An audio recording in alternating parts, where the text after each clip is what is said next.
მოგესალმებით. ვინც გორი-თბილისის ავტომაგისტრალზე ნამყოფი ხართ, აუცილებლად შეამჩნევდით მარცხენა მხარეს მაღალ გორაზე ერთ ციხეს. ეს შუა საუკუნეების ძალიან საინტერესო ციხეა. ეს არის ხვილოს ციხე, აი ეს მეგობრებო. წავიდეთ ახლა შიგნას დაგათვალიერებინეთ. მივყვეთ. ქვემოთ არის ჯვარ-პატიოსანის ეკლესია. აი ყველას გექნებათ ნანახი ფილმის შერეკილები. სწორედ აი ეს ბიძია ბაბუა რომ მიდის თავისი საყვარლის საფლავთან, თამუნიასთან, სწორედ მაგ ადგილზეა გადაღებული. თავად ფილმის უმეტესი ნაწილიც სწორედ ამ ციხეს უკავშირდება და აქ არის გადაღებული. აქედან ულამაზესი ხედი იშლება და მაგ ხედებსაც გაჩვენებთ, ციხესაც გაჩვენებთ. წავედით მოკლედ.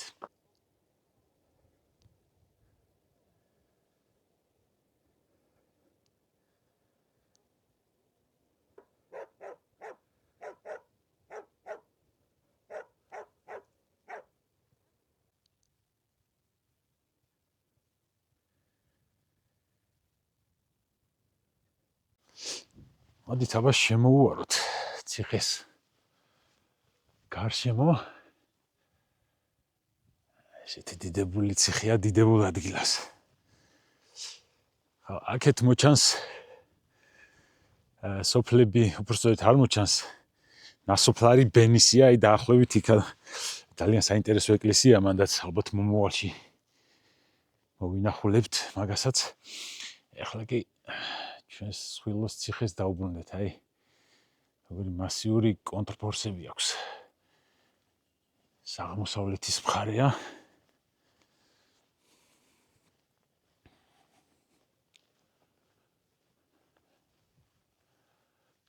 შენიერია.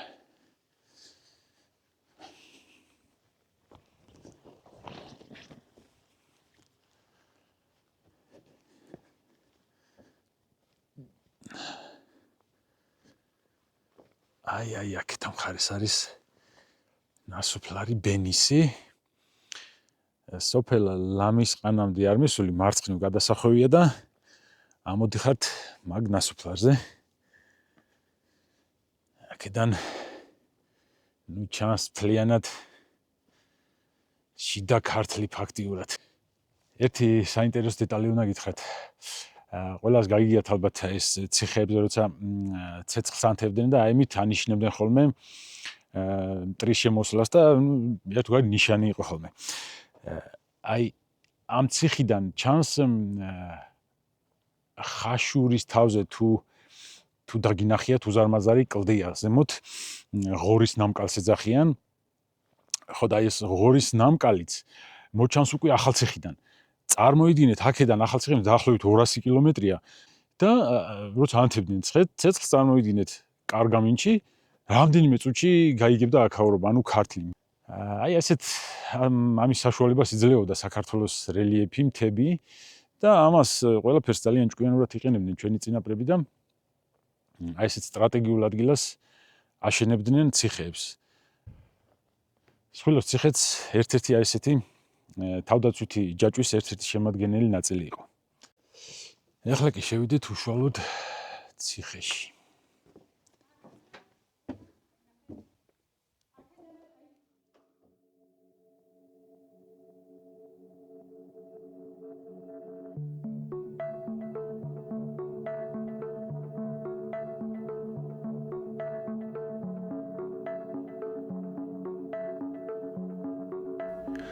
ხვილოს ციხის კომპლექსში შედის მთავარი კოშკი. კოშკი, ეკლესია, საცხოვრებელი და სამეურნეო ნაგებობები და წყალსაცავი.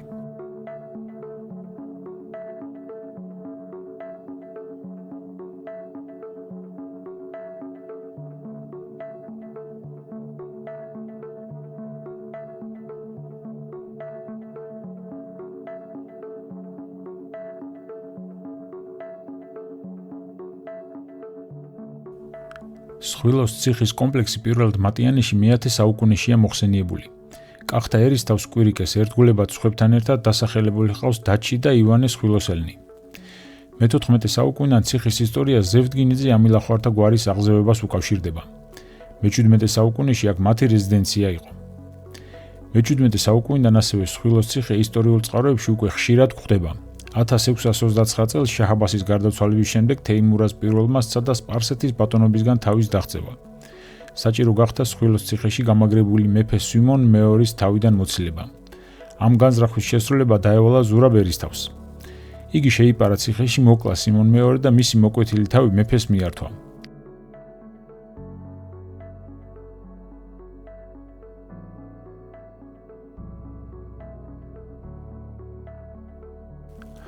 როსტომმა გამეფების შემდეგ 1632 წელს მოინდომა თეიმურაზის მომხრეების, კერძოდ იოთამ ამილახვარის გადმობირება. რადგან საწადელს ნებით ვერ მიაღწია განრისხებულმა მეფემ 1636 წელს ციხე იერიშით აიღო. ამ ბრძოლებში სხვილოს ციხე ძალიან დაზიანებულა.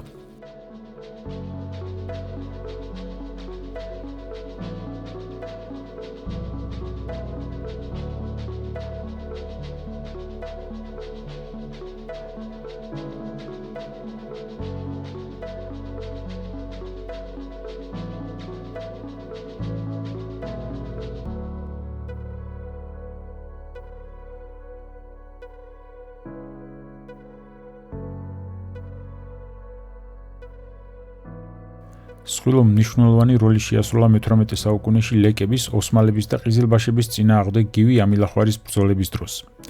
1752 წელს ყიზილბაშების წინააღმდეგ შეთქმული ზემო ქართელი თავადები გივი ამილახვარის მეთაურობით სხვილოს ციხეში გამაგრდნენ და აქედან შეუტიეს ქვემო ჭალაში დაბანაკებულ მტერს, რომელსაც იმამ ყული-ხანი სარდლობდა და უკუაგდეს იგი. იმავე წელს სპარსელებმა ფატალი ხანისა და ქერიმ ხანის სარდლობით კვლავ გამოილაშქრეს აჯანყებულთა წინააღმდეგ. ბრძოლა მოხდა სხვილოს ციხე-დარბაზის მახლობლად. ქართველებმა აქაც გაიმარჯვეს და ისევ სხვილოს ციხის დარბაზში გამაგრდნენ. სპარსელებმა ქვემო ქართლში გივი ამილახვარის ყველა კუთვნილი ციხე აიღეს და სხვილოს ციხეს ალყა შემოარტყეს. ციხემ გაუძლო მტრის მრავალგზის შემოტევას. მტერი იძულებული გახდა ალყა მოეხსნა. მე-19 საუკუნეში უკვე სხვილოს ციხემ როგორც საფორტიფიკაციო ნაგებობამ დაკარგა თავისი დანიშნულება.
განსაკუთრებით შთამბეჭდავია ციხის აიეს ორსართულიანი ეკლესია.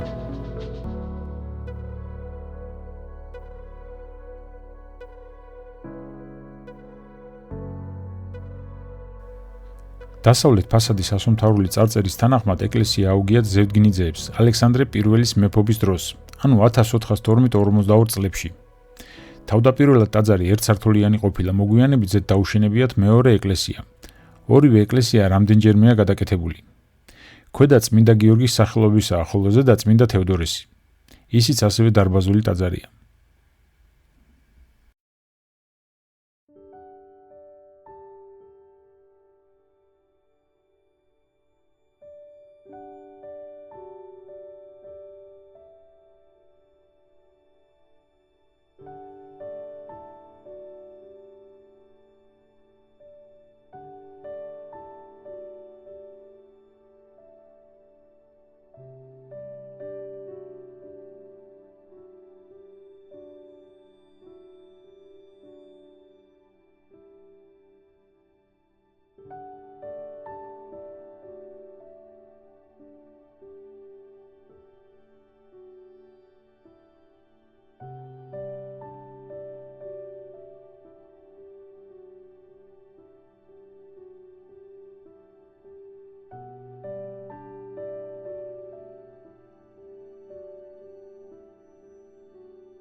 სხვილოს ციხის აღმოსავლეთით დაახლოებით 300-400 მეტრში მდებარეობს ღვთისმშობლის ეკლესია. მისგან სამწუხაროდ მხოლოდ 4 კედელი შემორჩა, რომელთაგან ყველაზე უკეთესად ჩრდილოეთ და სამხრეთ კედლებია, ხოლო დასავლეთის ფაქტიურად მთლიანად დანგრეულია. ძირითადად ნაგებია რიყის ქვით, კუთხეებში კი შირიმის ქვებია გამოყენებული. ალაგ-ალაგ კი 4-კუთხა აგურიცაა ჩართული. კამარა ჩამონგრეული ტაძარი გვიან შუა საუკუნეებით თარიღდება.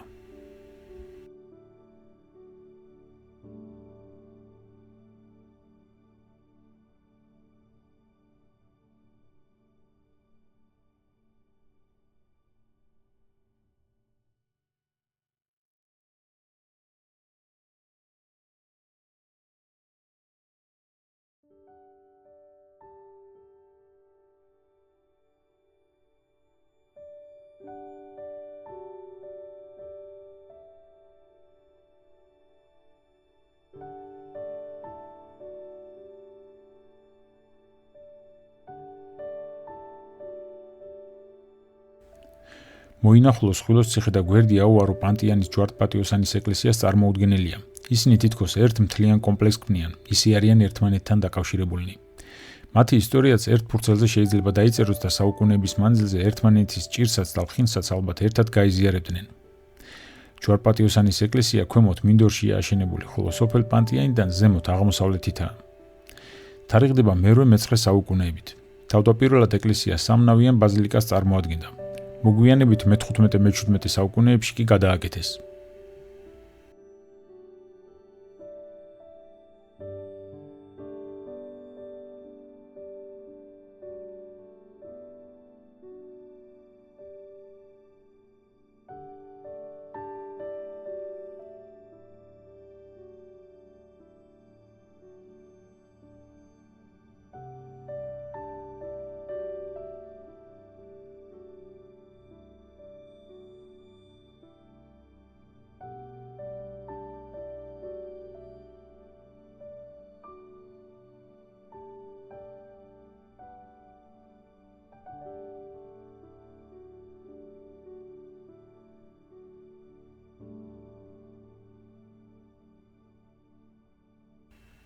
აფსიდი ნავისაგან საკმაოდ მასიური ქვის კანკელითაა გამოყოფილი.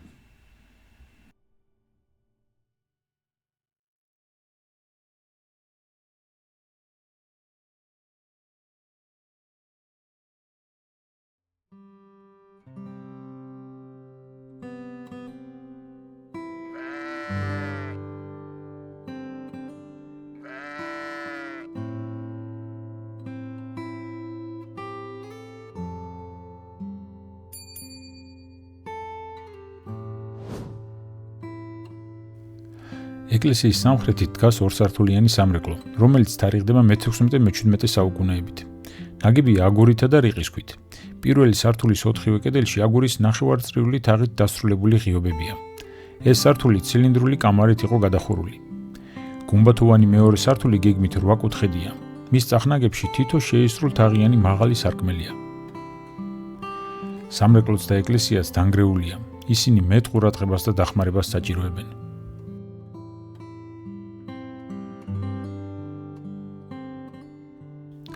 აი ასეთი იყო მეგობრებო სხვილოს მიდამოები.